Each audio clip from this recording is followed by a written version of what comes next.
Hello CA inter students, how are you all. मेरा नाम है रमनदीप सिंह। स्वागत है आपका मेरे चैनल एफएलएम में। एंड गाइस, आज हम सीए इंटर लॉ की इंट्रोडक्शन की वीडियो लेके आए हैं। आपको पता है कि अब सीए इंटर का न्यू सिलेबस आ गया है। आप लोगों को अब यह बात पता है कि सीए इंटर के अंदर न्यू सिलेबस एप्लीकेबल हो चुका है। और जो न्यू सिलेबस अब आया है, फाउंडेशन इंटर हर जगह आया है, इसका जो फर्स्ट अटेम्प्ट बच्चों का पड़ेगा वो पड़ेगा May 23। आपको ये भी पता है, सॉरी May 23 कह रहा हूं, May 24। 23 तो अभी चल रहा है ना। May 24 इसका फर्स्ट अटेम्प्ट पड़ेगा। तो आज जो मैं बात करने जा रहा हूं वो सीए इंटर लॉ के रिगार्डिंग करने जा रहा हूं, क्योंकि आपको पता है मैं लॉ ही पढ़ाता हूं, तो उसके रिगार्डिंग ही बात करूंगा। लॉ क्या होता है, कैसे बनता है, कौन बनाता है, वो सब तो अभी बाद में बात करेंगे। अभी आगे चल के इसी लेक्चर के अंदर ही करेंगे, आगे चल के भी 5-10 मिनट बाद। अभी मैं थोड़ा सा आपको आपके कोर्स के बारे में इंट्रो दे देता हूं।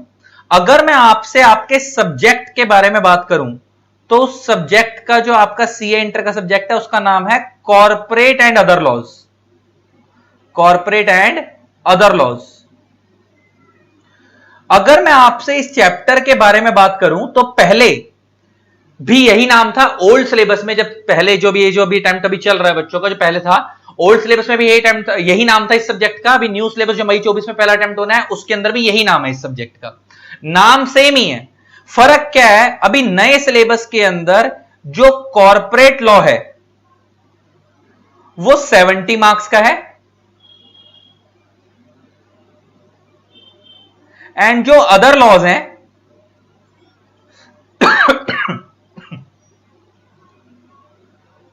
वो 30 मार्क्स के हैं। अगर मैं आपसे ओल्ड सिलेबस की बात करूं, ओल्ड सिलेबस की, तो उसके अंदर क्या होता था, कॉर्पोरेट लॉ 60 का होता था, अदर लॉ 40 का होता था। और उसमें होता क्या था कि कॉर्पोरेट लॉ में कंपनी लॉ पढ़ाया जाता था और अदर लॉ के अंदर आपको 4 चैप्टर पढ़ाए जाते थे। और हम ये बोल के चलते थे बच्चे को कि हर चैप्टर ऑलमोस्ट 10 नंबर की वेटेज तो रखता ही है। अब नए कोर्स में इन लोगों ने क्या करा कि कॉर्पोरेट लॉ 70 का कर दिया, अदर लॉ 30 का कर दिया। और अदर लॉ में 3 ही चैप्टर हैं, general clauses act, interpretation of statutes और फॉरेन एक्सचेंज मैनेजमेंट एक्ट। और कंपनी लॉ 70 नंबर वाले पोर्शन में 2 चीजें हैं, कंपनी लॉ और एक लिमिटेड लायबिलिटी पार्टनरशिप एक्ट। अगर मैं आपको पुराने वाले सिलेबस से कंपेयर करूं तो पहले जो कंपनी एक्ट था आज भी वही कंपनी एक्ट है, कोई छेड़ाछाड़ी नहीं की गई है। सिर्फ एक फॉरेन कंपनीज का टॉपिक, अगर मैं आपसे बात करूं तो एक फॉरेन कंपनीज का टॉपिक है, वो पहले ये रहा, ये अभी आगे आएगा। ये कंपनीज एक्ट के अंदर मैं तुम्हारे को दिखाता हूं, कहां है वो। Chapter number 11, companies incorporated outside India, इसको हम फॉरेन कंपनीज बोलते हैं। ये पहले भी था और ये अब भी आया है।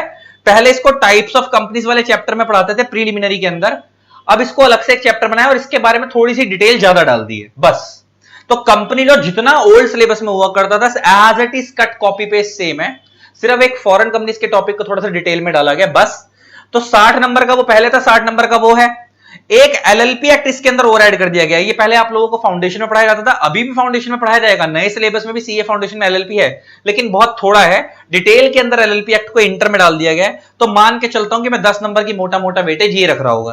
तो जो पहले कंप्लीट लॉ 60 का होता था वो कंप्लीट लॉ आज भी कंप्लीट लॉ ही है, और 10 का एलएलपी डाल दिया पोर्शन 1 के अंदर, तो टोटल मिलाकर ये 70 मार्क्स हो गया।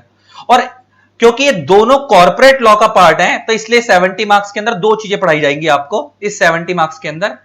एक पढ़ाया जाएगा आपको कंपनी लॉ, कंपनीज एक्ट 2013, और दूसरा पढ़ाया जाएगा आपको एलएलपी एक्ट 2008।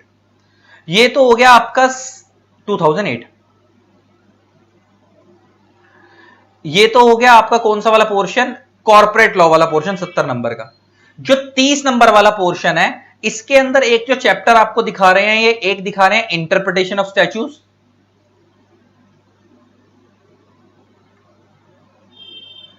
एक चैप्टर है general clauses act,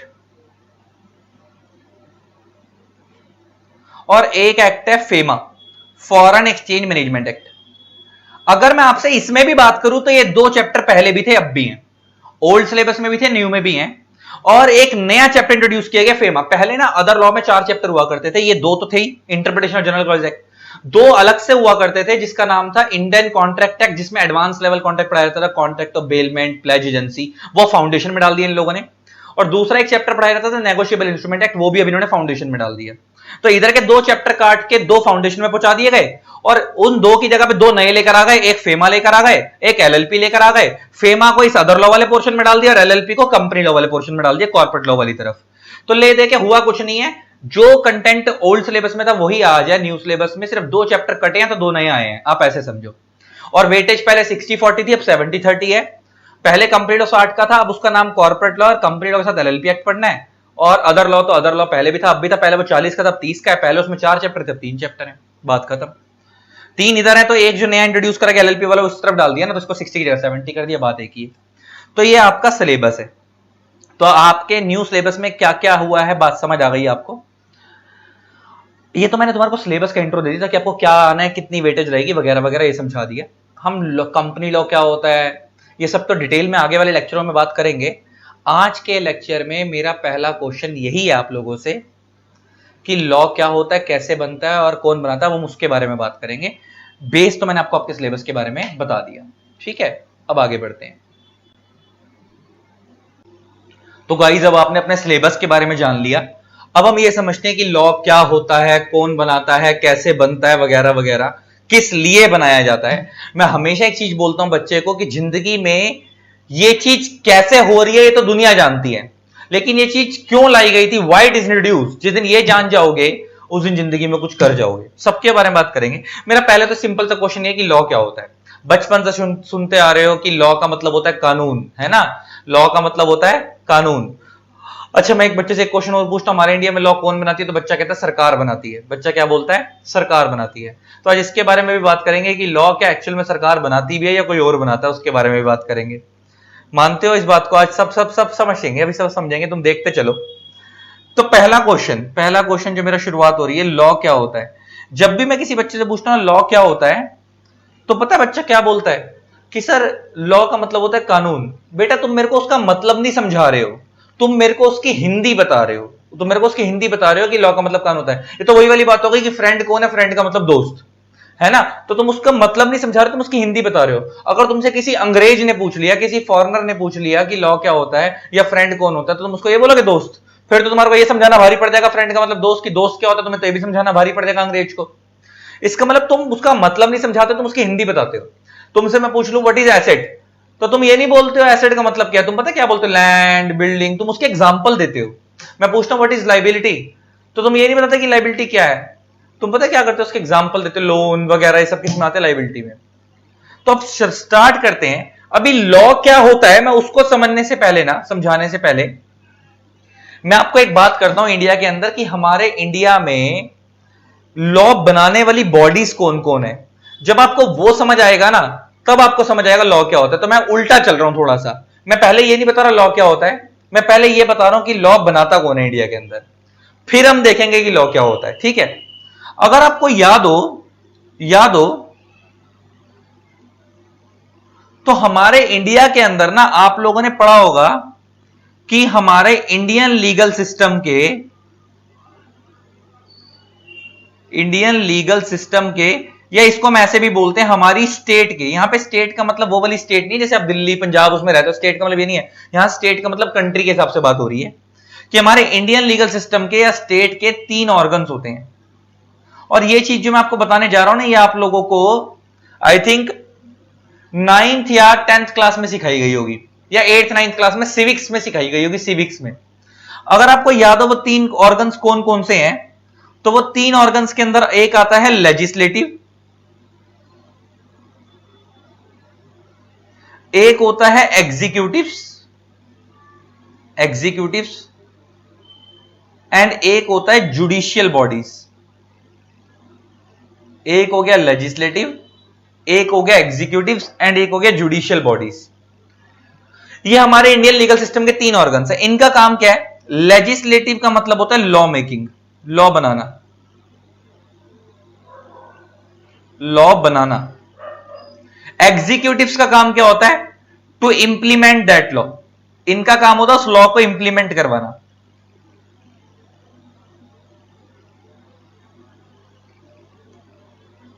and judicial bodies का मतलब क्या होता है, जुडिशियल बॉडीज को होते हैं, मैं बात करूंगा इनमें कौन कौन आते हैं, अभी बात करेंगे। जुडिशियल बॉडीज का काम क्या होता है, to interpret that law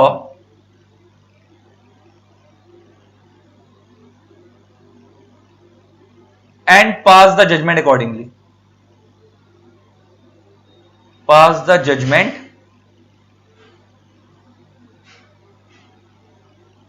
accordingly.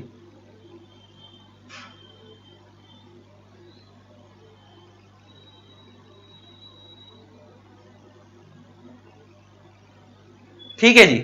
तो मैंने तीन बातें करी कि हमारे इंडियन लीगल सिस्टम के और स्टेट के तीन ऑर्गन्स हैं, लेजिस्लेटिव, एग्जीक्यूटिव, जुडिशियल बॉडीज। तीनों के काम क्या क्या है? लेजिस्लेटिव, अच्छा लेजिस्लेटिव का अपने आप में मतलब ही क्या होता है? लॉ मेकिंग, लॉ बनाना। तो इनका काम होता है लॉ बनाना। एग्जीक्यूटिव का काम है जो लॉ बन चुका है उसको इंप्लीमेंट करवाना। और जुडिशियल बॉडीज का काम क्या होता है? जो लॉ बना हुआ है उसको इंटरप्रेट करके जजमेंट पास करना। ये हमारे तीन इंडियन लीगल सिस्टम के ऑर्गन्स है मेनली।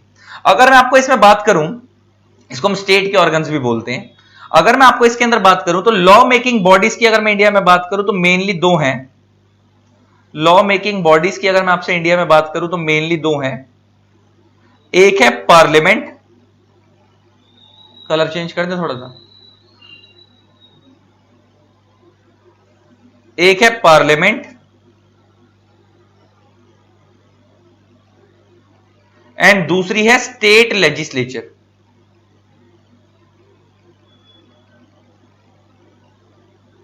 एक है पार्लियामेंट एंड दूसरी है स्टेट लेजिस्लेचर। अच्छा, हमारे इंडिया में इसका मतलब लॉ मेकिंग बॉडी दो हैं, एक है पार्लियामेंट, एक स्टेट लेजिस्लेचर। पार्लियामेंट कौन से लॉ बनाती है? पार्लियामेंट वो वाले लॉ बनाती है जो होल इंडिया पे एप्लीकेबल होते हैं, जो पूरे के पूरे इंडिया के ऊपर एप्लीकेबल होते हैं। स्टेट लेजिस्लेचर कौन से लॉ बनाती है? स्टेट लेजिस्लेचर वो वाले लॉ बनाती है जो स्टेट टू स्टेट वेरी करते हैं। मतलब इस स्टेट का अलग, दूसरी स्टेट का अलग। तो हमारे इंडिया में लॉ मेकिंग बॉडी, अच्छा इसको हम लोग स्टेट लेजिस्लेचर को देखो, लेजिस्लेचर का मतलब ही क्या होता है? Law maker. लेजिस्लेचर का मतलब ही अपने आप में क्या होता है? Law maker. और स्टेट लेजिस्लेचर को हम दूसरा नाम बोलते हैं स्टेट लेजिस्लेटिव असेंबली। कभी तुमने सुना हो? Legislative assembly. अभी मैं तुम्हें ये नहीं समझा रहा लॉ कौन बना, लॉ क्या होता है, अभी तो मैं ये बता रहा हूं लॉ बनाता कौन है। उल्टा चल रहे हैं हम लोग, क्योंकि ये समझना बहुत जरूरी है। तुम्हारी 9th-10th क्लास की बातें हैं, लेकिन तुम्हारे को इसके बिना लॉ समझ ही नहीं आएगा जो मैं बातें कर रहा हूं तुम्हारे से। सुनना बड़े ध्यान से। तो हमने पढ़ा ही सबसे पहले तीन बॉडीज हमारे इंडिया के, तीन लीगल और सिस्टम में, लीगल मतलब इंडियन लीगल सिस्टम के तीन ऑर्गन्स हैं। एक है लेजिस्लेटिव, दूसरा है एग्जीक्यूटिव, तीसरा है जुडिशियल बॉडीज। लेजिस्लेटिव के अंदर आती है लॉ मेकिंग। लेजिस्लेटिव का मतलब लॉ मेकिंग, लॉ बनाने वाले लोग, इनका काम क्या? लॉ बनाना। एग्जीक्यूटिव का मतलब जो लॉ बन चुका है उसे इंप्लीमेंट करना। और जुडिशियल बॉडीज का काम है उस लॉ को पढ़कर जजमेंट पास करना, है ना। अब सुनना बड़े ध्यान से। लॉ मेकिंग बॉडी मैंने बोला मेनली दो होती है, पार्लियामेंट और स्टेट लेजिस्लेचर मेनली। और भी होती है, जैसे लोकल लेवल पे, जैसे गांव में पंचायत होती है, म्युनिसिपैलिटी होती है, वो भी बनाती है, वो लोकल लेवल पे, लेकिन मेनली दो होती हैं, पार्लियामेंट और स्टेट लेजिस्लेचर। पार्लियामेंट जो लॉ बनाती है वो पूरे इंडिया पे लगते हैं। स्टेट लेजिस्लेचर जो लॉ बनाती है वो स्टेट टू स्टेट वेरी करते हैं। जैसे मैं इसके एग्जांपल की बात करूं, अगर मैं इस वाले एग्जांपल की बात करूं, पार्लियामेंट के बनाए हुए इंडिया के अंदर अगर मैं लॉ की बात करूं तो बहुत सारे हैं, लेकिन फिर भी मैं अगर आपसे एग्जांपल लेके बात करूं तो आप लोगों को थोड़ा सा इसका कलर जो है लाइट हो गया ज्यादा, कोई बढ़िया कलर चुनते हैं। अगर मैं एग्जांपल लेके बात करूं तो आप लोगों ने सुना होगा कंपनीज एक्ट 2013,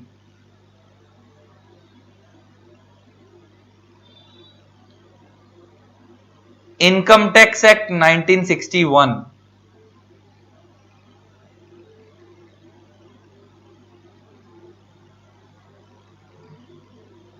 एटसेट्रा।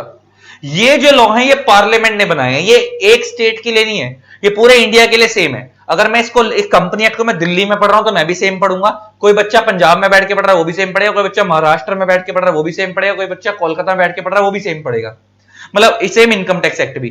तो ये वो वाले लॉ हैं जो पूरे इंडिया के लिए सेम है, जो पूरे इंडिया के लिए सेम है। और ऐसे लॉ जो पूरे इंडिया के लिए सेम होते हैं इनको कौन बनाती है? पार्लियामेंट बनाती है। इन्हें कौन बनाती है? पार्लियामेंट बनाती है। स्टेट लेजिस्लेचर कौन से लॉ बनाती है? जो इस स्टेट के अलग हैं, दूसरी स्टेट के अलग हैं। एग्जांपल लेके बात करें, एग्जांपल लेके बात करते हैं। एग्जांपल मोटर व्हीकल्स एक्ट नाम सुना है? अच्छा, मोटर व्हीकल्स एक्ट जो ट्रैफिक पुलिस वाला होता है, जो आपका चालान काटता है, ट्रैफिक पुलिस वाला आपका रोड पे चालान काटता है ना, वो इस एक्ट के अकॉर्डिंग काटता है। ट्रैफिक पुलिस वाला इस एक्ट के अकॉर्डिंग आपका चालान काटता है। अच्छा, ट्रैफिक पुलिस वाला आपका चालान काटता है, आपने सुना होगा, कभी ध्यान से देखना, हर स्टेट के ट्रैफिक लॉज अलग हैं। जैसे दिल्ली के अंदर क्या होता है कि आपको जो बंदा बाइक चला रहा है उस चलाने वाले को भी हेलमेट पहनना है, और जो पीछे उस टू व्हीलर के बैठा हुआ है उसको भी हेलमेट पहनना है। लेकिन बहुत सारी स्टेट ऐसी हैं जहां पे सिर्फ चलाने वाले को हेलमेट पहनना है, पीछे वाले को हेलमेट पहनना ही नहीं है।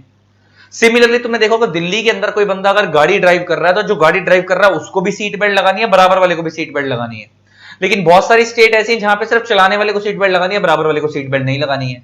इसका ऐसा क्यों हो पा रहा है? हर स्टेट के लॉ अलग क्यों हो रहे हैं? क्योंकि हर स्टेट का मोटर व्हीकल्स एक्ट अपना है। तो जो ऐसे लॉ जो स्टेट टू स्टेट वेरी करते हैं, ऐसे लॉ को कौन बनाती है? स्टेट लेजिस्लेचर बनाती है। ऐसे लॉ को कौन बनाती है? स्टेट लेजिस्लेचर बनाती है। समझ आ गई बात? अच्छा, इनके पास ये बनाने की पावर कहां से आई है, भी उसके बारे में भी बात करूंगा, उसके बारे में भी बात करूंगा। तो मोटर व्हीकल्स एक्ट हो गया। एग्जांपल 2 में तुम यहां पे डाल सकते हो। तुमने अगर सुना हो, आपको पता होगा, वैसे तो जीएसटी आ चुका है, लेकिन आपको पता होगा वैट अभी टोटली अबॉलिश नहीं हुआ है। वैट जो है अभी टोटली अबॉलिश नहीं हुआ है। आपको पता है ना, पहले तो excise, customs, service tax, VAT होता था। तो कस्टम्स तो आज भी है इंपोर्ट एक्सपोर्ट के लिए, है ना। एक्साइज अबॉलिश हो चुका है, वैट अभी अबॉलिश नहीं हुआ। वैट आपको पता भी पेट्रोलियम प्रोडक्ट वगैरह पे लगता है, और उनकी जगह पे एक्साइज वगैरह की जगह पे और सर्विस टैक्स वगैरह की जगह पे क्या आया? जीएसटी आया। लेकिन जो वैट था, वैल्यू एडिड टैक्स, वो हर स्टेट का अलग था। वैट के लॉ हर स्टेट के लगते हैं, हर स्टेट अपने हिसाब से पैसा लगाती है। इसलिए आपने देखा होगा कुछ कुछ स्टेट में पेट्रोल का प्राइस अलग होता है। हर स्टेट में पेट्रोल का प्राइस अलग होता है, वो उसके वैट रीजन की वजह से होता है कि हर स्टेट के टैक्सेस अपने अलग होते हैं। समझ आ गई बात? तो ये वैट, ये भी स्टेट का लॉ है। अच्छा, तो ये पहली बात समझ आई हमारे को, मैंने एग्जांपल देके समझाया। तो हमने समझे, सबसे पहले क्या समझा कि हमारे इंडिया में लीगल सिस्टम में जो पहली बॉडी लेजिस्लेटिव, लेजिस्लेटिव मतलब लॉ मेकिंग, और इंडिया में लॉ मेकिंग बॉडी 2 है। एक कौन कौन सी है? पार्लियामेंट। दूसरी कौन सी है? State legislature. पार्लियामेंट जो लॉ बनाती है वो कहां लगते हैं? पूरे इंडिया पे लगते हैं, उसके एग्जांपल हमने समझे। स्टेट लेजिस्लेचर जो लॉ बनाती है वो हर स्टेट टू स्टेट वेरी करते हैं, इस स्टेट का अलग, दूसरी स्टेट का अलग, हर स्टेट की रिक्वायरमेंट के अकॉर्डिंग वो बनाया जाता है। फिर आते हैं एग्जीक्यूटिव्स। एग्जीक्यूटिव्स का काम क्या है? लॉ को इंप्लीमेंट करवाना। अच्छा, इसके अंदर कौन कौन लोग आते हैं? एग्जीक्यूटिव्स के अंदर कौन कौन आते हैं? एग्जीक्यूटिव्स के अंदर आती है government bodies, central government. Executives में कौन आता है? अगर मैं आपसे बात करूं तो एग्जीक्यूटिव्स में आती है central government, state government, ministries, अलग अलग मिनिस्ट्री होती है, ministry of finance, ministry of corporate affairs, police, मतलब गवर्नमेंट डिपार्टमेंट्स। नेक्स्ट हो गया गवर्नमेंट डिपार्टमेंट्स। जो पुलिस वगैरह का डिपार्टमेंट है वो किस में आ गया? इसी में आ गया, गवर्नमेंट डिपार्टमेंट्स। ये सब कौन है? एग्जीक्यूटिव्स हैं। एग्जीक्यूटिव्स का काम क्या होता है? जो लॉ बन चुका है उसको ढंग से इंप्लीमेंट करवाना, ये चेक करना क्या वो लॉ ढंग से फॉलो हो रहा है या नहीं हो रहा, वो इनका काम होता है। इसका मतलब लॉ बनाया पार्लियामेंट ने, लेकिन वो कब से लागू होगा, उसे कब से फॉलो करना है, ये कौन बताती है? सरकार बताती है। अच्छा, ट्रैफिक पुलिस, जो ट्रैफिक का जो लॉ है मोटर व्हीकल्स एक्ट, इसको बनाया तो किसने? स्टेट लेजिस्लेचर ने।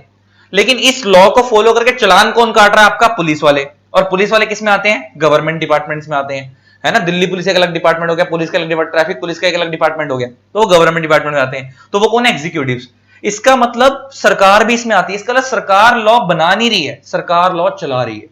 यह बहुत सारे लोगों को गलतफहमी है, सरकार लॉ बनाती नहीं है, सरकार लॉ चलाती है। अच्छा, बच्चे बोलेंगे सर पार्लियामेंट में भी तो सरकार के लोग ही बैठते हैं। नहीं, अगर आपको पता हो पार्लियामेंट में, एक बात बताओ, क्या देखो, जैसे मान लो बीजेपी की सरकार चल रही है या कांग्रेस की सरकार चल रही है, किसी की भी सरकार चल रही है, क्या पार्लियामेंट में खाली जो लीडिंग सरकार है उसी के लोग बैठे होते हैं या ऑपोजिशन भी बैठी होती है? ऑपोजिशन भी बैठी होती है। तो हम ये कैसे बोल सकते हैं कि सरकार ने लॉ बनाया?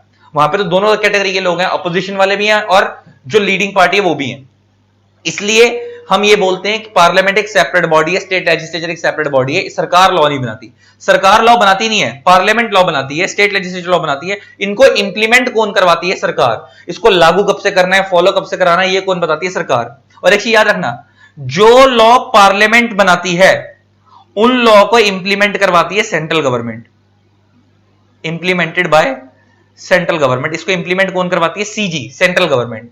एंड जो लॉ स्टेट लेजिस्लेचर बनाती है उनको इंप्लीमेंट करवाती है state government, implemented by state government. तो जो लॉ पार्लियामेंट बनाती है उसे इंप्लीमेंट कौन करवाती है? Central government. एंड जो लॉ स्टेट लेजिस्लेचर बनाती है उसको इंप्लीमेंट कौन करवाती है? State government. अब दिक्कत पता क्या है, मैंने तुम्हें भी क्या बोला, मोटर व्हीकल्स एक्ट बनाया किसने? स्टेट लेजिस्लेचर ने। लेकिन अब स्टेट लेजिस्लेचर लॉ मेकर ने तो लॉ बनाकर छोड़ दिया, लेकिन उस लॉ को फॉलो करके आपका चालान कौन काट रहा है? ट्रैफिक पुलिस वाला। तो दिक्कत क्या है कि हमारे इंडिया में ना जो दिखता है वही गाली खाता है। हमारे इंडिया में जिसको हम देखते हैं वही गाली खाता है। तो हम अगर मान लो किसी ट्रैफिक पुलिस वाले ने तुमने वायलेशन करी और किसी ट्रैफिक पुलिस वाले ने तुम्हारा 2000 रुपए का चालान काट दिया, तो तुम सरकार को थोड़ी, तुम उसको थोड़ी गाली दोगे, स्टेट लेजिस्लेचर को, साला सरकार ने ऐसा लॉ बनाया, स्टेट लेजिस्लेचर ने ऐसा लॉ बनाया। तुम तो गाली उस ट्रैफिक पुलिस वालों को दोगे, साले ने मेरा चालान काट दिया, यही बोलोगे ना। इसका मतलब जो दिख रहा है वो तुम्हारा, वो गाली खा रहा है। तो देखा जाए तो वो ट्रैफिक पुलिस वाला तुम्हारे मन में गाली खा रहा है, या तुम जो भी उसको कर रहे हो, लेकिन बनाने वाला वो नहीं था। लॉ बनाने वाला तो कौन था? State legislature. वो तो खाली इंप्लीमेंट करवा रहा था। सिमिलरली तुमने देखा होगा, हम लोग मोदी जी को गालियां दे देते हैं, हम किसी और लीडिंग पार्टी को गाली देते हैं कि इस पार्टी ने ये वाला लॉ बना दिया, इस सरकार ने ये कर दिया, वो कर दिया। लेकिन सोचने वाली चीज ये है कि मोदी सरकार, अगर मान लो केंद्र के अंदर मोदी सरकार है, और केंद्र के अंदर जब मोदी सरकार है, लॉ पार्लियामेंट ने बनाया, पार्लियामेंट में तो दोनों थे, लेकिन जब उसे इंप्लीमेंट करवाया उस लॉ को, तो इंप्लीमेंट करवाने की जिम्मेवारी किसकी थी? सेंट्रल गवर्नमेंट की। सेंट्रल गवर्नमेंट में कौन बैठी है? मोदी सरकार बैठी है। तो इसलिए अगर उस लॉ में कोई भी कमी होती है तो गाली कौन खाती है? मोदी सरकार खाती है। सिमिलरली अगर कोई स्टेट का लॉ है तो उस लॉ को बनाया किसने होगा? स्टेट लेजिस्लेचर ने। लेकिन उसको बनने के बाद अब जब उसमें कुछ भी कमी होगी तो गाली कौन खाएगा? स्टेट का चीफ मिनिस्टर गाली खाएगा। दिल्ली में अरविंद केजरीवाल खाता है गालियां बेचारा। तो ऐसे हर किसी को गालियां पड़ती हैं। इसका मतलब जो दिखता है वो गाली खाता है, और वो गाली कौन खाने वाले लोग कौन है? इंप्लीमेंट जो करवा रहे हैं उन्हें हम बोलते हैं एग्जीक्यूटिव्स। एग्जीक्यूटिव होते हैं आपकी अपनी ड्यूटी परफॉर्म कर रहे हैं। अच्छा मान लो तुम्हें किसी पुलिस वाले ने अरेस्ट कर लिया, तो पुलिस वाले ने अरेस्ट करा, वो एज पर लॉ करा होगा। तो जो लॉ बनाया वो तो किसने बनाया होगा? स्टेट लेजिस्लेचर ने। आपको पता होगा जो पुलिस के लॉ होते हैं वो हर स्टेट के अलग होते हैं। दिल्ली पुलिस का अलग लॉ है, मुंबई पुलिस का अलग लॉ है, वो भी स्टेट लेजिस्लेचर ने बनाया है, क्योंकि हर स्टेट जो पुलिस जो होती है वो स्टेट वाइज होती है। अब समझने वाली चीज ये है कि आपका लॉ आपके ऊपर चला, पुलिस वाले ने अगर आपको अरेस्ट करा तो उसने तो लॉ के अकॉर्डिंग करा है, लेकिन आप लॉ मेकर को गाली नहीं दोगे। आप किसको गाली दोगे? पुलिस वाले को, साले ने मेरे को अरेस्ट कर लिया। जो दिखता है वो गाली खाता है। जितनी बड़ी बड़ी मिनिस्ट्रीज हैं, गवर्नमेंट डिपार्टमेंट से, ये सब किस में आते हैं? एग्जीक्यूटिव में। तो आज एक चीज क्लियर हो गई, सरकार लॉ बनाती नहीं है, सरकार लॉ चलाती है, इंप्लीमेंट करवाती है। फिर नेक्स्ट आते हैं जुडिशियल बॉडीज। जुडिशियल बॉडीज का मतलब होता है, इसके अंदर आते हैं कोर्ट्स, और आप लोगों ने सुने होंगे सबसे नीचे होते हैं डिस्ट्रिक्ट कोर्ट्स,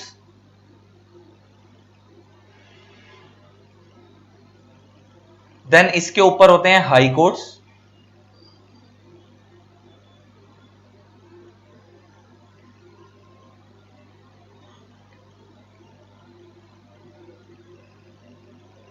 देन इसके ऊपर होता है एक सुप्रीम कोर्ट।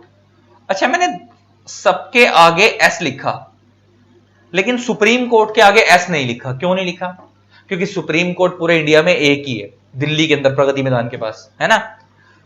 लेकिन अगर मैं डिस्ट्रिक्ट कोर्ट, हाई कोर्ट की बात करूं तो डिस्ट्रिक्ट कोर्ट जनरली हर स्टेट में 6-7 होते हैं, हाई कोर्ट जनरली हर स्टेट का एक होता है, इसलिए मैंने उनके आगे एस लिखा, लेकिन सुप्रीम कोर्ट के आगे एस नहीं लिखा। First time case district court में जाता है, आप सेटिस्फाइड नहीं तो अपील करनी जाती है हाई कोर्ट में, अगेन सेटिस्फाइड नहीं तो अपील करनी जाती है सुप्रीम कोर्ट में। समझने वाली चीज ये है जुडिशियल बॉडीज जो न्याय दे रही हैं, जो आपको क्या दे रही हैं? न्याय दे रही हैं। और एक न्याय कैसे देती है? लॉ पढ़कर, वकील इनको लॉ पढ़वाते हैं, ये खुद लॉ पढ़ते हैं जजिस, और उसके बेस पे क्या करते हैं? जजमेंट पास करते हैं। तो इनका काम होता है लॉ को इंटरप्रेट करके जजमेंट पास करना, डिसीजन देना। तो ये था हमारे इंडियन लीगल सिस्टम। इसको हम बोलते हैं स्टेट के 3 organs, legislative, executive, judicial bodies. Legislative मतलब लॉ मेकिंग, इसमें 2 बॉडीज है, पार्लियामेंट और स्टेट लेजिस्लेचर। पार्लियामेंट कौन से लॉ बनाती है? जो पूरे इंडिया पे लगते हैं। स्टेट लेजिस्लेचर कौन से लॉ बनाती है? जो स्टेट टू स्टेट वेरी करते हैं। बनाया तो इन्होंने, लेकिन इनको इंप्लीमेंट करवाने की जिम्मेवारी किसकी होती है? एग्जीक्यूटिव की। और एग्जीक्यूटिव में कौन आते हैं? Government, central government, state government, ministries, departments वगैरह वगैरह। और जो लॉ पार्लियामेंट ने बनाया उसको इंप्लीमेंट कौन करवाती है? Central government. और जो लॉ स्टेट लेजिस्लेचर ने बनाया उसको इंप्लीमेंट कौन करवाती है? State government. और फिर तीसरी आती है जुडिशियल बॉडीज, ये हो गई। अब हमने समझा कि लॉ बनाती कौन है, बॉडीज, ये समझा। अब हम देखेंगे इनको लॉ बनाने की पावर कहां से आई है, और फिर ये देखेंगे कि लॉ बनाया कैसे जाता है, और लास्ट में बताऊंगा लॉ क्या होता है। सबसे लास्ट में, सब उल्टा चल रहा है, लेकिन इसके बिना बेस ही समझ नहीं आएगा। अच्छा एक चीज और, तुम लोग सुनते हो ना, देखो जो पार्लियामेंट में लोग काम करते हैं वो पार्लियामेंट के मेंबर हो गए। जो लोग पार्लियामेंट में काम कर रहे हैं वो लोग कौन हो गए? पार्लियामेंट के मेंबर्स हो गए पार्लियामेंट के। इसलिए हम इनको शॉर्ट में बोलते हैं एमपी। एमपी की फुल फॉर्म क्या हो गई? Member of parliament. सुना होगा ना, हमारे चच्चा विधायक है ना, एमएलए हैं, एमपी हैं, तो वो यही होता है, मेंबर्स ऑफ पार्लियामेंट। ये हो गए पार्लियामेंट के जो लोग हैं। और तुमने सुना होगा जो स्टेट लेजिस्लेटिव असेंबली होती है, अब ये कौन होती है अब आपको पता है, जो स्टेट के लॉ बनाती है। और जो स्टेट लेजिस्लेटिव असेंबली है जो स्टेट के लॉ बनाती है, इसके जो मेंबर होते हैं उन्हें हम, जो इसके अंदर लोग काम कर रहे हैं जो इधर के मेंबर हैं, उन्हें हम बोलते हैं MLA, member of state legislative assembly, members of state legislative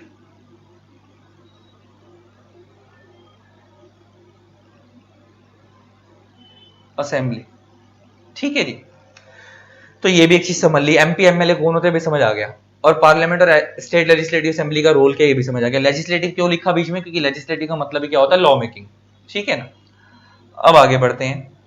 अब मैं बात करता हूं कि इनको ये लॉ बनाने की पावर कहां से आई है और ये कैसे आई है।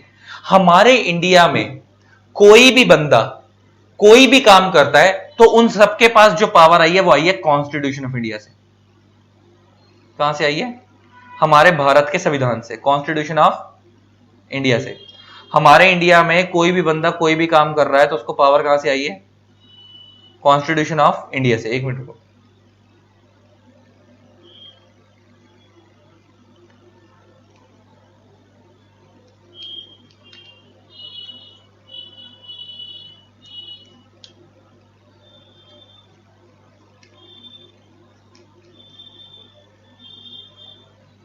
चलो अब चल गया ना। तो हमारे इंडिया में कोई भी बंदा कोई भी काम कर रहा है तो उसको वो काम करने की पावर कहां से आई है जी, कॉन्स्टिट्यूशन ऑफ इंडिया से। कॉन्स्टिट्यूशन ऑफ इंडिया से उसको वो काम करने की पावर आई है, भारत का संविधान। अब पहला मेरा क्वेश्चन यही है कि हमारा कॉन्स्टिट्यूशन क्या है और इसका रोल क्या है इंडिया में। 26 जनवरी मनाते हो ना, वो इसी की वजह से मनाते हैं। 26 जनवरी 1950 को हमारा कॉन्स्टिट्यूशन ऑफ इंडिया एप्लीकेबल होना शुरू हुआ था। तो मेरा एक क्वेश्चन है तुम्हारे से, कॉन्स्टिट्यूशन ऑफ इंडिया का रोल क्या है इंडिया में। अच्छा, कॉन्स्टिट्यूशन ऑफ इंडिया किसने बनाया था, doctor B are Ambedkar ji ने। बेसिकली बनाया भी नहीं गया था वो डिफरेंट डिफरेंट कंट्रीज से अडॉप्ट किया गया था, डिफरेंट डिफरेंट कंट्रीज से अडॉप्ट किया गया था। कॉन्स्टिट्यूशन ऑफ इंडिया में किसी बच्चे से पूछना कॉन्स्टिट्यूशन ऑफ इंडिया क्या है, तो वो कहता है भारत का संविधान, भारत का संविधान। तुम तो उसकी हिंदी बता रहे हो, फिर तुमने अभी तक वो नहीं समझाया कि कॉन्स्टिट्यूशन क्या है। तो अब लिखो, तुमसे कोई पूछ ले कॉन्स्टिट्यूशन क्या है तो तुम क्या बोलोगे, it is a fundamental document which shows path. It is a fundamental document which shows path. तो फंडामेंटल का मतलब होता है सुप्रीम, मतलब इससे ऊपर कुछ नहीं। फंडामेंटल का मतलब क्या होता है, सुप्रीम, इससे ऊपर कुछ नहीं। तो कॉन्स्टिट्यूशन ऑफ इंडिया क्या है, एक ऐसा डॉक्यूमेंट है जो रास्ता दिखाता है कि पूरी कंट्री चलेगी कैसे। किसी लॉ मेकर के पास लॉ बनाने की पावर आई है तो पार्लियामेंट कहां से आई है, पावर कहां से आई है, कॉन्स्टिट्यूशन ऑफ इंडिया से। कोई भारत सरकार का कोई भी अधिकारी कोई काम कर रहा है वो पावर कहां से आई, कॉन्स्टिट्यूशन ऑफ इंडिया से। तुम्हारे मेरे ऐसे बंदे के पास भी कुछ करने ना करने की पावर कहां से आई, सुनो ना, फंडामेंटल राइट्स है हमारे, कुछ अधिकार है हमारी, कुछ ड्यूटी है, वो सब पावर भी कहां से आई है, कॉन्स्टिट्यूशन ऑफ इंडिया से। तो हमारे इंडिया में कोई भी बंदा क्या करेगा क्या नहीं करेगा, उसको क्या करने का अधिकार है क्या नहीं है, उसकी बेसिक सारी बातें कहां से आई हैं, कॉन्स्टिट्यूशन ऑफ इंडिया से। तो एक फंडामेंटल डॉक्यूमेंट है, सुप्रीम डॉक्यूमेंट है जो रास्ता दिखाता है कि कंट्री चलेगी कैसे। तो कॉन्स्टिट्यूशन क्या है, एक फंडामेंटल डॉक्यूमेंट जो रास्ता दिखाता है कंट्री चलेगी कैसे। इसी का, अब इसी से लिंक करने जा रहा हूं, ध्यान से सुनना मैं क्या बताने जा रहा हूं। अब ये जब आगे बढ़ते हैं ना, तो अब हम देखते हैं कि जो हमारे इंडिया में कॉन्स्टिट्यूशन ऑफ इंडिया, आपको क्या मैंने बता दिया, और मैंने तुम्हारे को ये बता दिया और ये भी बता दिया कि इंडिया में कोई भी बंदा कोई भी काम कर रहा है उसकी पावर कहां से आई है, कॉन्स्टिट्यूशन ऑफ इंडिया से। तो इधर ही कॉन्स्टिट्यूशन का ही एक शेड्यूल 7 है, कॉन्स्टिट्यूशन का एक शेड्यूल 7 है, ये भी तुम लोगों ने पहले से पढ़ रखा है। इसके अंदर 3 लिस्ट दी हुई हैं, list 1, list 2 and list 3। Constitution का एक शेड्यूल 7 है, इसमें 3 लिस्ट दी हुई है, लिस्ट 1, लिस्ट 2, लिस्ट 3। लिस्ट 1 को हम लोग बोलते हैं यूनियन लिस्ट, लिस्ट 2 को हम लोग बोलते हैं स्टेट लिस्ट, एंड लिस्ट 3 को हम लोग बोलते हैं concurrent list.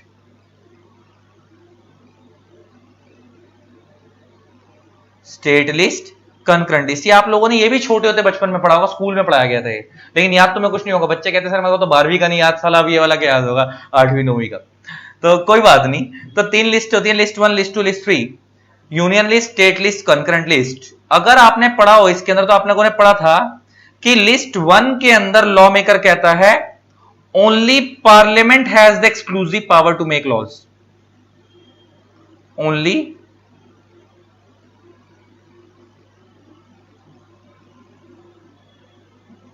Parliament has the exclusive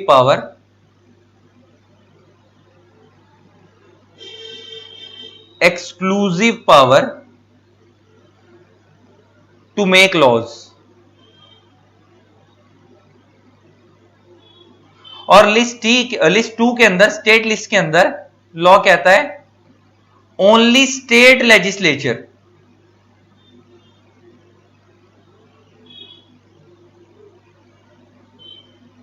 has the exclusive power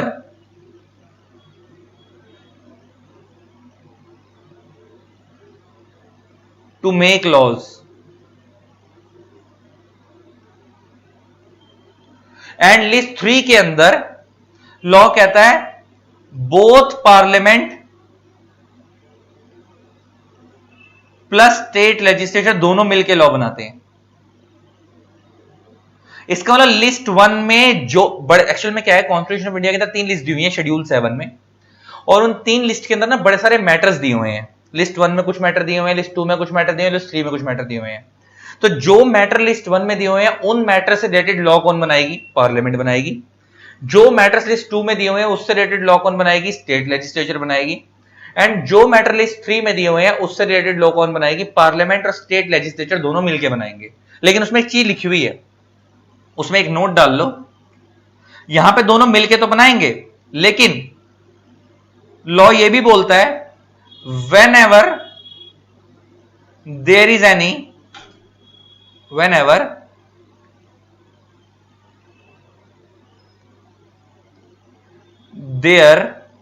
is any conflict arises between parliament and state legislature,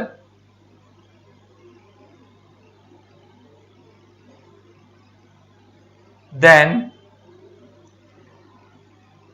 parliament will prevail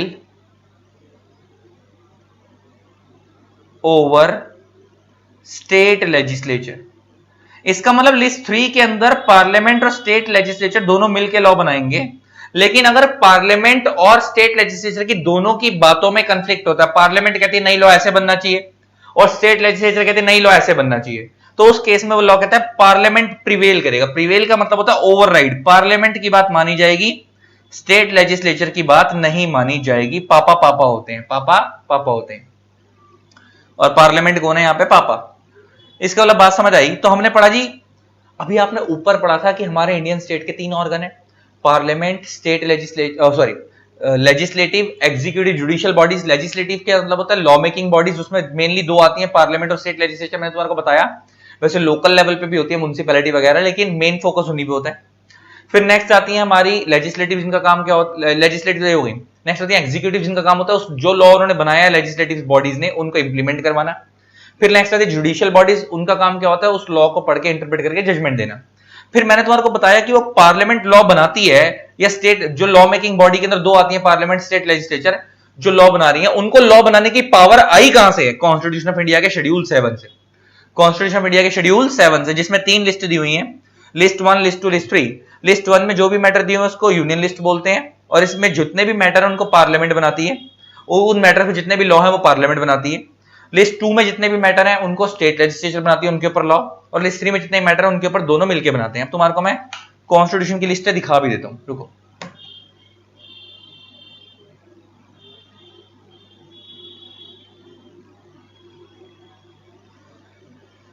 hi,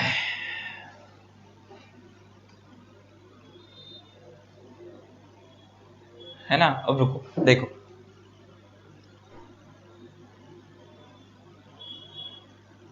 constitution schedule 7 schedule. इसमें देखो लिस्ट दी हुई है, पहले आ गई लिस्ट 1 यूनियन लिस्ट।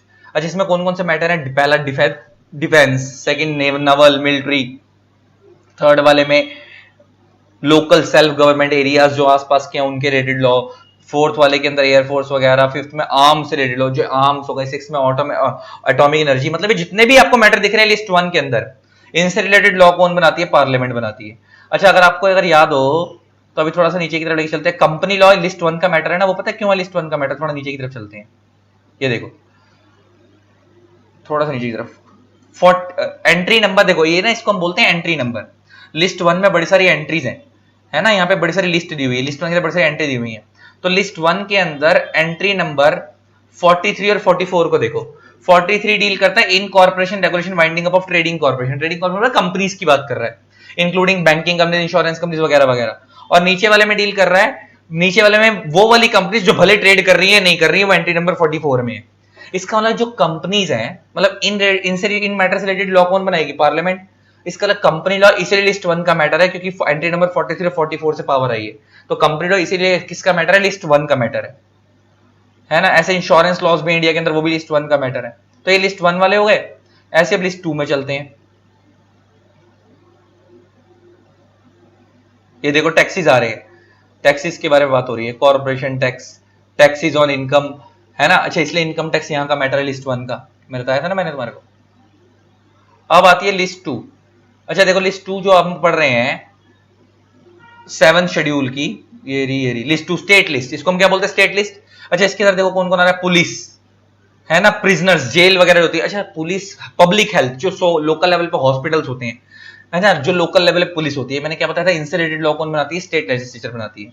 अब आते हैं लिस्ट 3 के ऊपर।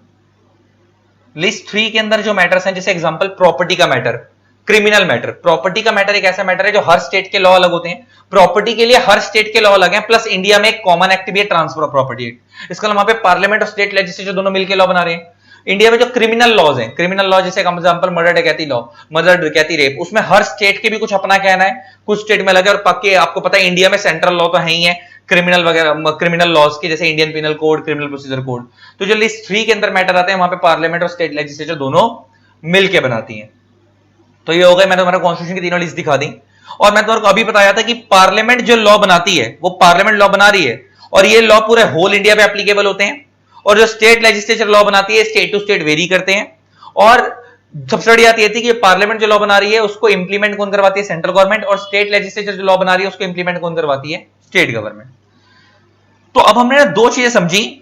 क्या समझी? कि हमारे एक तो इंडियन लीगल सिस्टम के 3 ऑर्गन्स क्या है, दूसरी बात लॉ मेकिंग बॉडीज जो उनको लॉ बनाने की पावर कहां से आई है। अब हम समझेंगे कि इंडिया में लॉ बनता कैसे है। अब हम समझेंगे कि इंडिया में लॉ बनता कैसे है, उसके बाद समझेंगे कि लॉ होता क्या है। पूरा उल्टा चल रहे हैं।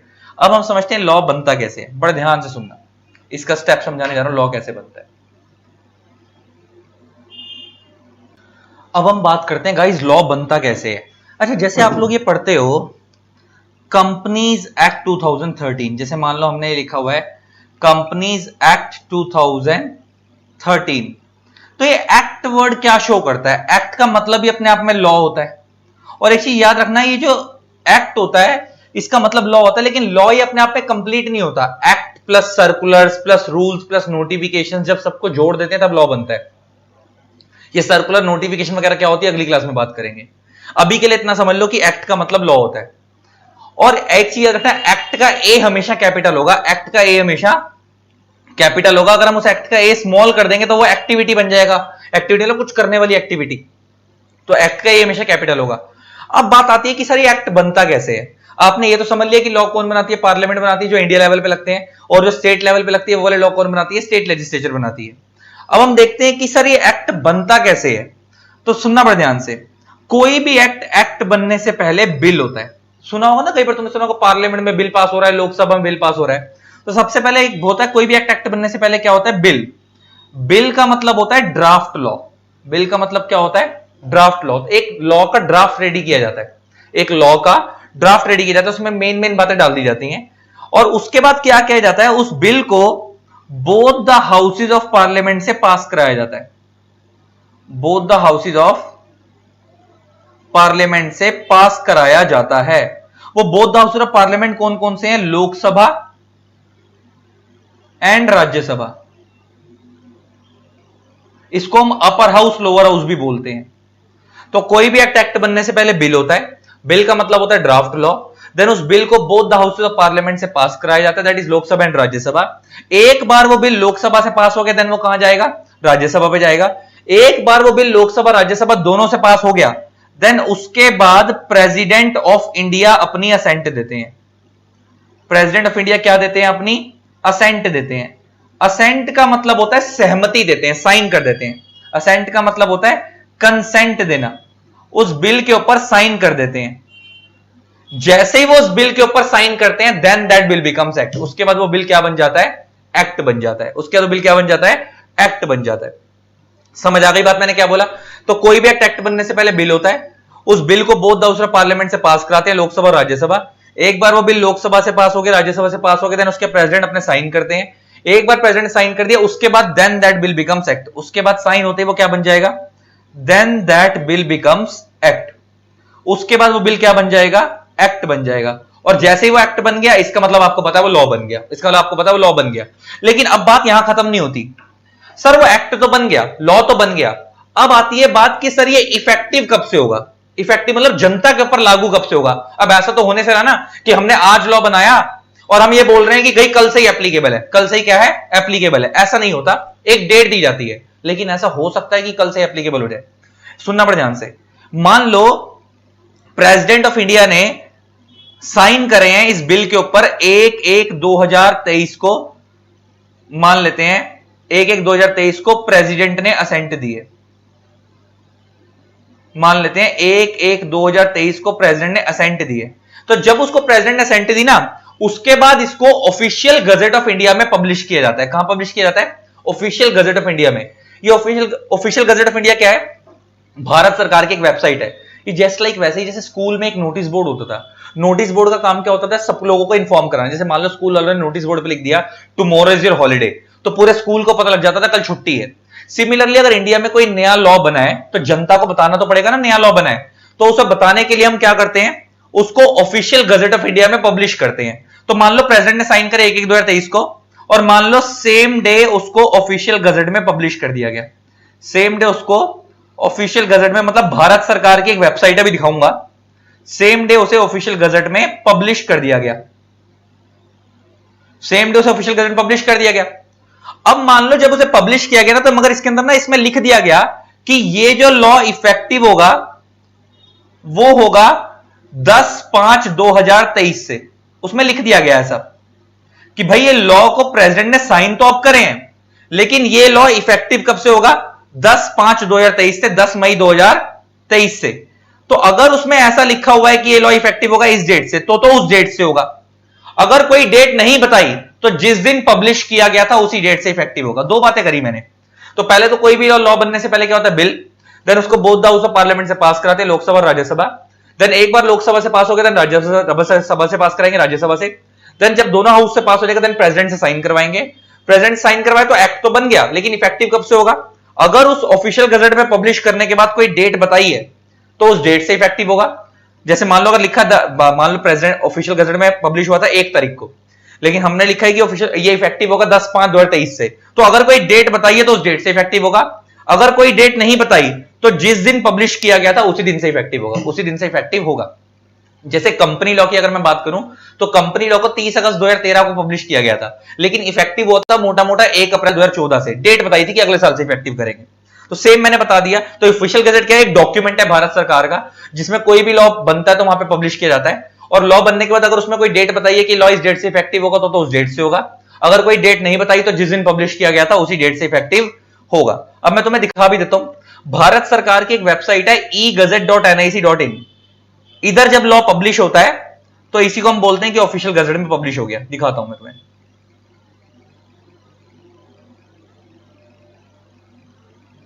ये रही भारत सरकार की वेबसाइट है egazette.nic.in। कोई भी जब लॉ बनता है ना तो उसे इस वेबसाइट पे अपलोड करते हैं। इस वेबसाइट पे अपलोड करते हैं। कोई लॉ बनता है, देखो अलग अलग लॉ है ये। और कौन सा लॉ किस मिनिस्ट्री के अंदर आता है? वो लिखा हुआ है। जैसे आपको पता है company law ministry of corporate affairs के अंदर आता है ना, income tax ministry of finance के अंदर आता है। तो जो लॉ जिस मिनिस्ट्री के अंदर उसका नाम लिखा होता है और जो नया लॉ बनता है वो यहाँ पब्लिश किया जाता है, और पब्लिकेशन डेट लिखी हुई है, उसकी गजट आईडी लिखी हुई है, और यहां से आप डाउनलोड कर सकते हो। तो कोई भी जो नया लॉ बनता है वो इस वेबसाइट पर अपलोड किया जाता है, आप यहां से आके देख सकते हो। और मैंने बता दिया उस डॉक्यूमेंट में डेट बताई जाती है, अगर कोई डेट बताई गई तो उस डेट से इफेक्टिव होगा, अगर कोई डेट नहीं बताई तो जिस दिन पब्लिश किया गया था उस डेट से इफेक्टिव होगा। अब हमें समझ आ गया कि लॉ बनता कैसे, इफेक्टिव कब से होता है, ये हमें समझ आ गया। अब हम ये समझेंगे कि ऑफिशियल गजट ऑफ इंडिया को ऑफिशियल गजट ऑफ इंडिया बोलते क्यों है, अभी उसके बारे में बताऊंगा, ठीक है, अब वो समझेंगे। अच्छा, अब बात करते हैं ऑफिशियल गजट ऑफ इंडिया को ऑफिशियल गजट ऑफ इंडिया ही क्यों बोलते हैं। उसका बहुत बड़ा रीजन ये है कि आपको पता, ऑफिशियल गजट ऑफ इंडिया का बहुत बड़ा रीजन ये है कि उसे हिंदी में बोलते हैं भारत का राजपत्र, भारत का राजपत्र। अच्छा, तो पहले क्या होता था, भारत का राजपत्र क्यों बोलते हैं? आज के जमाने में क्या होता है कि आपको पता है लॉ कौन बना रही है, पार्लियामेंट, स्टेट लेजिस्लेचर वगैरह है, और उसको बनने के बाद official gazette of India publish किया जाता है। उसको पब्लिश करने का लॉजिक क्या होता था कि जनता को पता लग सके। सिमिलरली ना, पुराने जमाने में क्या होता था, जब लॉ राजा महाराजाओं का टाइम होता था तो लॉ बनाते थे राजा लोग, और उस टाइम में ना लॉज कैसे बनते थे, एनिमल्स की स्किन काट के बनवाए जाते थे, पत्थरों पे लिख के बनवाए जाते थे। इसलिए तुम लोगों ने कभी एक डायलॉग सुना होगा, मेरी जुबान पत्थर की लकीर है। वो इसलिए वो डायलॉग मारा जाता है कि पुराने जमाने में जब एक बार लॉ पत्थर पर लिख दिया जाता था उसके बाद मिटाया नहीं जाता था, उसके बाद मिटाया नहीं जाता था। तो जब पुराने जमाने में जब लॉ बन जाता था तो उसको पूरे गांव में डिस्ट्रीब्यूट करवाया जाता था और कहा जाता था कि राजा का राजपत्र आ गया। क्या कहते थे? राजा का राजपत्र आ गया। और आज के में राजा कौन है? गवर्नमेंट ऑफ इंडिया, जो उसको रूल कर रही है इंडिया को। और लॉ कौन बना रही है? पार्लियामेंट वगैरह। और पार्लियामेंट वगैरह को और गवर्नमेंट को रिप्रेजेंट किससे कर दिया उन लोगों ने? भारत से। और आज के में जब लॉ बनता है तो क्या कहते हैं? भारत का राजपत्र आ गया। क्या कहते हैं? भारत का राजपत्र आ गया। जो पहले राजा का राजपत्र होता था वो आज के में क्या बन गया? भारत का राजपत्र बन गया। और उसी को इंग्लिश में क्या बोलते हैं? Official gazette of India. तो इसे ऑफिशियल गजट ऑफ इंडिया को भारत का राजपत्र क्यों बोलते हैं, समझ आ गया। अच्छा, ये जो मैंने तुम्हारे को लॉ समझाया, ये तब समझाया, ये वो वाला लॉ है जो पार्लियामेंट बनाती है। ये वो वाला लॉ है जो लिस्ट 1 के मैटर है, पार्लियामेंट बनाती है। क्योंकि कंपनी ने समझा ना कि पार्लियामेंट जो लॉ बनाती है वो कैसे बनता है। अब हम समझते हैं कि जो स्टेट लेजिस्लेचर लॉ बनाती है वो कैसे बनता है। अभी हमने देखा ना, लॉ मेकिंग बॉडी दो है, पार्लियामेंट और स्टेट लेजिस्लेचर। पार्लियामेंट वो वाले लॉ बनाती है जो पूरे इंडिया में लगते हैं, और स्टेट लेजिस्लेचर वो वाले लॉ बनाती है जो स्टेट टू स्टेट वेरी करते हैं। तो अब हम समझते हैं कि स्टेट लेजिस्लेचर जो लॉ बनाती है वो कैसे बनते हैं। तो स्टेट लेजिस्लेचर के जो लॉ है वो कैसे बनते हैं जरा समझना। यहां पे भी सब कुछ सेम होता है। कोई भी एक्ट बनने से पहले बिल होता है। बिल का मतलब होता है ड्राफ्ट लॉ, वही वाली चीज जो वहां पे थी। देन उसके बाद उसको वहां पे आपने क्या देखा था? Both the houses of parliament से पास करवाते थे। यहां पे both the houses of state legislature से पास करवाते हैं। Both the houses of state legislature से पास करवाते हैं। और वो both the houses of state legislature कौन कौन से हैं? विधानसभा, विधान परिषद। विधानसभा, विधान परिषद। एक बार वो बिल विधानसभा और विधान परिषद दोनों जगह से पास हो गया, देन उसके बाद यहां पे वहां पे हम किसकी असेंट लेते थे? प्रेसिडेंट ऑफ इंडिया के असेंट लेते थे। यहां पे हम गवर्नर ऑफ स्टेट की असेंट लेते हैं। यहां हम किसकी असेंट लेते हैं? गवर्नर ऑफ स्टेट की असेंट लेते हैं।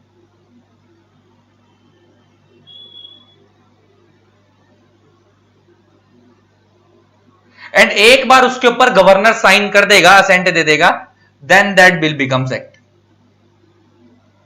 उसके बाद वो बिल एक्ट बन जाएगा। अब इसके बाद आगे का प्रोसेस सेम है। उसे हम कहां पब्लिश करते थे? ऑफिशियल गजट ऑफ इंडिया में। इसे हम पब्लिश करते हैं ऑफिशियल गजट ऑफ स्टेट में।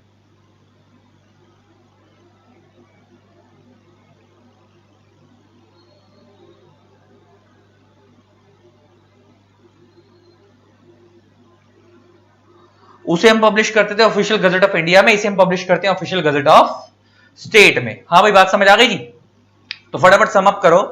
हमने सबसे पहले, अगर आज की क्लास को सम अप करें, हमने सबसे पहले ये पढ़ा कि इंडिया में इंडियन लीगल सिस्टम के 3 ऑर्गन है, legislative, executive, judicial. Legislative law बनाते हैं, एग्जीक्यूटिव उसको इंप्लीमेंट करवाते हैं, जुडिशियल बॉडी उसको रीड करके इंटरप्रेट करके जजमेंट देती है। फिर हमने पढ़ा कि जी लेजिस्लेटिव जो लॉ मेकिंग बॉडीज है उनको पावर कहां से चाहिए? कॉन्स्टिट्यूशन ऑफ इंडिया के शेड्यूल 7 से। और फिर हमने देखा कि शेड्यूल 7 में 3 लिस्ट दी हुई है, लिस्ट 1, लिस्ट 2, लिस्ट 3। लिस्ट 1 में जो भी मैटर दिए हुए हैं उससे रिलेटेड लॉ कौन बनाती है? पार्लियामेंट। लिस्ट 2 में जो भी मैटर दिए हुए हैं उससे रिलेटेड लॉ कौन बनाती है? State legislature. और लिस्ट 3 में जो भी मैटर दिए हुए हैं उसमें दोनों मिलकर लॉ बनाते हैं।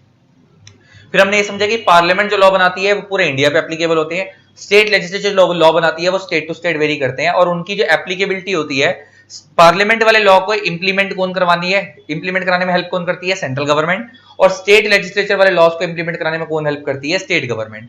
फिर हमने समझा कि लॉ बनता कैसे थी, लॉ बनने से पहले कोई भी लॉ बनने से पहले बिल होता है, पहले हम पार्लियामेंट वाले लॉ की बात करते हैं, उस बिल को both the house of parliament से पास कराते हैं, Lok Sabha Rajya Sabha, then president sign देंगे, देन उसके बाद उसे वो एक्ट बन जाएगा, देन उसके बाद उसे ऑफिशियल गजट ऑफ इंडिया में पब्लिश कर दिया जाएगा, और पब्लिश करने के बाद अगर कोई डेट बताइए तो उस डेट से इफेक्टिव होगा, डेट नहीं बताइए तो जिस दिन पब्लिश किया गया तो उस डेट से इफेक्टिव होगा। सेम आते हैं अब हम स्टेट लेजिस्लेचर के लॉ पे, तो स्टेट लेजिस्लेचर के लॉ में कोई भी एक्ट बनने से पहले बिल होगा वापस, फिर उसको both the houses of state legislature से पास कराया जाएगा, विधानसभा विधान परिषद, देन उसके बाद वहां पे प्रेसिडेंट ऑफ इंडिया साइन कर देते हैं, यहाँ पे गवर्नर ऑफ स्टेट असेंट देंगे, देन उसके बाद then that will becomes act, उसके बाद इसको ऑफिशियल गजट ऑफ स्टेट में पब्लिश किया जाएगा, इंडिया में नहीं, हर स्टेट का अपना गजट है वहां पब्लिश किया जाएगा। तो अभी लॉ बनता कैसे हमने ये भी समझ लिया, तो अब हमने लॉ बनाने वाली अथॉरिटीज कौन है ये देख लिया, उनको बनाने की पावर कहां से आई थी ये देख लिया, लॉ बनता कैसे ये देख लिया, अब हम समझेंगे लॉ होता क्या है, अब हम समझेंगे लॉ होता क्या है। अब लिखो, अब तुम्हें समझना आसान हो जाएगा, लिखो लॉ क्या है, तुमसे कोई पूछ ले तो, law is the body of principles, law is the body of principles which are recognized and applied by the state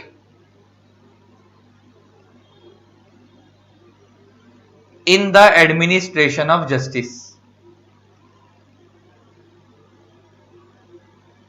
Law is the body of principles which are recognized and applied by the state in the administration of justice.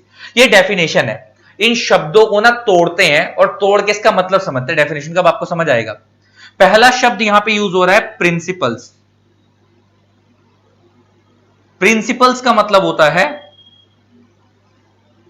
Rules and regulations,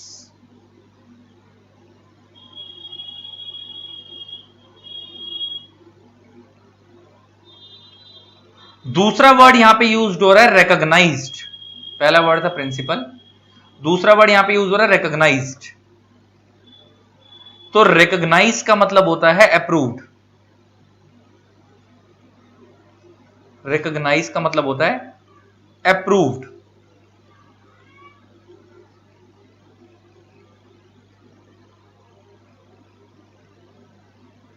approved. तीसरा word यहां पे use हो रहा है applied,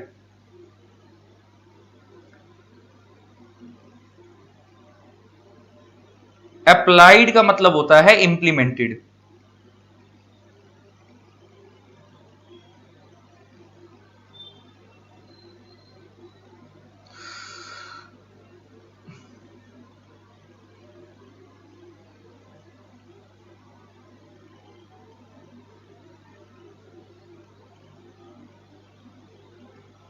चौथा word यहां पे use हो रहा है स्टेट,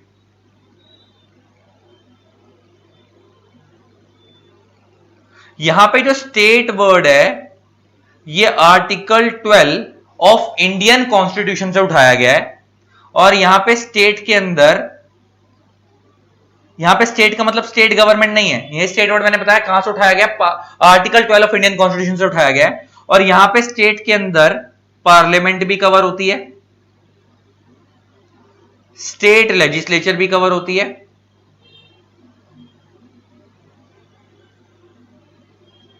लोकल बॉडीज भी कवर होती हैं, local bodies example municipality, example municipality हो गई, जो गांव में पंचायत वगैरह होती हैं वो हो गई, एटसेट्रा, आपको पता है ये भी अपने लॉ बनाती हैं। फिर नेक्स्ट इसके अंदर सेंट्रल गवर्नमेंट भी कवर होती है, एंड नेक्स्ट इसके अंदर स्टेट गवर्नमेंट भी कवर होती है। तो ये है स्टेट की डेफिनेशन। तो स्टेट वर्ड कहां से उठाया गया, आर्टिकल 12 ऑफ इंडियन कॉन्स्टिट्यूशन से उठाया गया, और स्टेट में क्या क्या कवर होता है आपको समझ आ गया। अब इसको पढ़ना शुरू करो, तो क्या कहता है देखना, बड़ा ध्यान से देखना।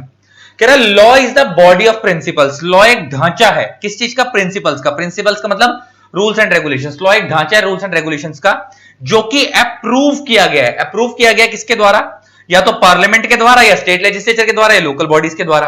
अच्छा, इनका तो काम है ये बनाने, ये तो बना रहे हैं, और इसको इंप्लीमेंट कौन करवा रही है? या तो सेंट्रल गवर्नमेंट या स्टेट गवर्नमेंट इंप्लीमेंट करवा रही है। एंड जो कि इंप्लीमेंट किया जाता है किसके ऊपर? जनता के ऊपर। करवा कौन रही है इंप्लीमेंट? सेंट्रल गवर्नमेंट या स्टेट गवर्नमेंट। मैंने बताया कि जो पार्लियामेंट लॉ बनाते हैं सेंट्रल गवर्नमेंट इंप्लीमेंट करवाती है, और जो स्टेट लेजिस्लेचर का लॉ है उसे स्टेट गवर्नमेंट इंप्लीमेंट करवाती है। और इंप्लीमेंट करवाती किसके ऊपर? जनरल पब्लिक के ऊपर, है ना। किस लिए इंप्लीमेंट करवाती है?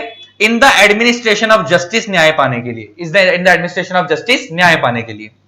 तो लॉ एक ढांचा है किस चीज का? रूल्स एंड रेगुलेशंस का, जो कि रिकॉग्नाइज किया गया है पार्लियामेंट के द्वारा या स्टेट लेजिस्लेचर वगैरह के द्वारा, जो कि इंप्लीमेंट किया जाता है किसके ऊपर? जनता के ऊपर। किस लिए? In the administration of justice, न्याय पाने के लिए। ये थी लॉ की डेफिनेशन। अब आप तुम समझो, अब तुम्हारे को ये पता है कि पार्लियामेंट का रोल क्या है, स्टेट लेजिस्लेचर का रोल क्या है, सेंट्रल गवर्नमेंट का रोल क्या है। अब तुम्हें सबको पहले से पता था, इसलिए डेफिनेशन पढ़ना आसान हो गया। इसलिए मैंने डेफिनेशन बाद में कराई, पहले सारे बेसिक समझा दिए। अब आज की क्लास में दो चीजें और समझते हैं, फिर उसको सम अप कर देंगे। दो तरीके के लॉ होते हैं, आपने सुना होगा, एक होते हैं क्रिमिनल लॉ, एक होते हैं सिविल लॉ।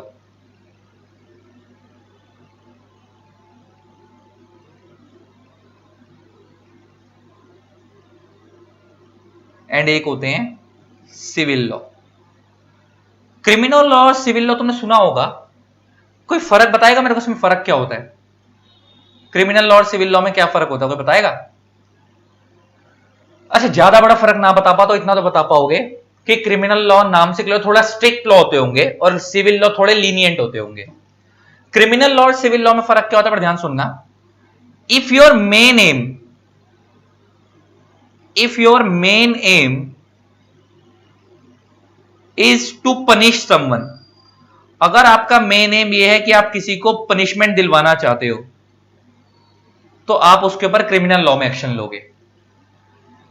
मगर if your main aim is to claim compensation,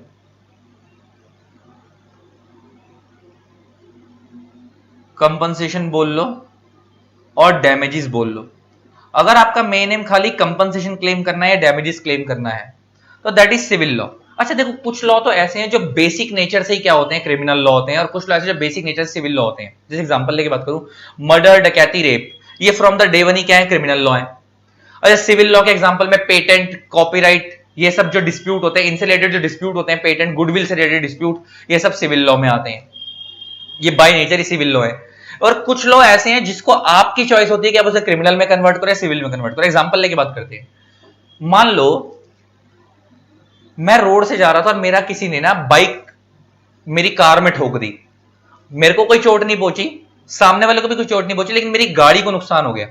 अब क्या मेरा यहां पे मेन एम ये है कि मैं उस बंदे को मार दूं या उसको जेल में अंदर करवा दूं? नहीं, मैं गाड़ी वाला हूं, मेरा एम एक ही है कि जिसने मेरी कार पे नुकसान, चोट पहुंचाई है, मेरे को वो क्या दे दे? उसका कंपनसेशन दे दे, मेरी कार का जो भी नुकसान हो भरपाई कर दे। इसका अगर वो भरपाई नहीं करेगा तो मैं उसके अगेंस्ट एक्शन लूंगा। तो वो कौन सा लॉ कहलाएगा? सिविल लॉ कहलाएगा, क्योंकि यहाँ पे मेरा मेन एम उसको सजा दिलवाना नहीं है, सिर्फ जितना मेरा नुकसान हुआ है उसकी भरपाई करना है। सेम मैंने किसी से कोई डीलिंग करी थी, मान लो किसी से मैंने 100 शर्ट के कॉन्ट्रैक्ट करा था, 100 शर्ट का, और उसने मेरे को बोला था कि मैं 100 शर्ट बनाकर 1 महीने में सप्लाई कर देगा। मान लो उसने 1 महीने में मेरे को 100 शर्ट बनाकर सप्लाई नहीं करी, तो इसका सप्लाई नहीं करी तो मेरे को बिजनेस में लॉस हो रहा है, तो क्या मैं उसको जेल में अंदर करवाना चाहता हूं? नहीं, उसकी वजह से मेरे को बिजनेस, मैं ये चाहता हूं अल्टीमेटली उसके ऊपर केस करके कि जितना मेरा नुकसान हो उसकी वजह से मेरे को उसकी भरपाई हो जाए। इसका मतलब यहाँ पे मेरा मेन एम उससे कंपनसेशन लेना है, उसको पनिशमेंट दिलवाना नहीं है, तो ये सिविल लॉ है। अब एक एग्जांपल और लेके बात करते हैं, मान लो किसी ने मेरे फ्रेंड का मर्डर कर दिया और मेरे सामने कर दिया, और मैं कुछ नहीं कर पाया, उस टाइम पे बहुत सारे लोग थे, वो बड़े सारे क्रिमिनल थे। अब मैं क्या चुपचाप बैठा रहूंगा कि मेरे को उनसे कंपनसेशन मिल जाए, वो रिश्वत दे दे मेरे को और चुप हो जाऊं? नहीं, यहाँ पे मेरा मेन एम क्या है कि मैं उनको सजा दिलवाऊं जिन्होंने मेरे दोस्त को मारा है। तो यहाँ पे मेरा मेन एम उनको पनिशमेंट दिलवाना, तो that is criminal law, that is criminal law. और कुछ लॉ ऐसे होते हैं जो सिविल और क्रिमिनल मिक्स होते हैं। एग्जांपल लेके बात करते हैं, मान लो मेरा एक बहुत बड़ा प्लॉट था और उस प्लॉट के ऊपर किसी ने कब्जा कर लिया। अब मेरे दिमाग में दो चीजें आएंगी, एक तो अगर मैं बहुत सीधा इंसान हूं तो मैं सीधा कोर्ट में जाकर ये बोलूंगा कि मेरा कब्जा खाली करवा दो, इन बंदों ने मेरे प्लॉट पे कब्जा कर लिया है, इस प्लॉट को खाली करवा दो, और जितने टाइम से इन लोगों ने कब्जा कर रखा है उतने टाइम का मेरे को रेंट दिलवा दो। अगर मैं सिर्फ इतनी इंटेंशन लेकर जा रहा हूं तो दैट इज सिविल लॉ, क्योंकि यहाँ पे मैं उससे ज्यादा नहीं चाहता, मैं नहीं चाहता कि उन लोगों को सजा मिले, मैं सिर्फ इतना चाहता हूं मेरा प्लॉट खाली हो जाए और मेरे को मेरा कंपनसेशन मिल जाए, तो वो सिविल लॉ है।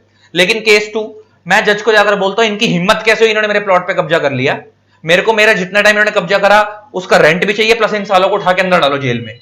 इसका अलावा मैं उन्हें पनिशमेंट भी दिलवाना चाहता हूं तो वो criminal law plus civil law दोनों मिक्स हो गया तो उसे क्रिमिनल लॉ में ट्रीट करेंगे। ये बात समझ आ गई। तो सीधी सी भाषा में अगर आप किसी को पनिशमेंट दिलवाना चाहते हो तो क्रिमिनल लॉ है, अगर आप किसी से कंपनसेशन क्लेम करना चाहते हो तो कौन सा लॉ है? सिविल लॉ है। आई होप आपको ये सारी टर्मिनोलॉजीज क्लियर हुई होंगी, आपका एक बहुत अच्छा खासा इंडियन लीगल सिस्टम का और लॉ कैसे बनता है, क्यों बनाया जाता है, किस लिए बनाया जाता है, सब चीजें हमने क्लियर करके एक फ्रेमवर्क समझा दिया। ऑफिशियल गजट ऑफ इंडिया को ऑफिशियल गजट ऑफ इंडिया क्यों बोलते हैं, भारत का राजपत्र क्यों बोलते हैं, उसका लॉजिक समझ आ गया। क्रिमिनल लॉ क्यों होता है, सिविल लॉ क्यों होता है, समझ आ गया। और आपके जो कोर्स के बारे में इंट्रो था वो तो समझाया ही। ये तो कुछ भी नहीं है जनाब, अभी जब हमारे रेगुलर वाले लेक्चर करोगे ना, डिटेल वाले जो जिसमें कोर्स होता है, आग लगा देंगे। आप लोगों की जो लेवल ऑफ नॉलेज होगी ना वो आउटस्टैंडिंग होगी, कोई कंपैरिजन ही नहीं होगा। चलो इसी तरीके से वीडियोस को प्यार देते रहें, keep supporting. Thanks a lot, bye bye, tata, love you all.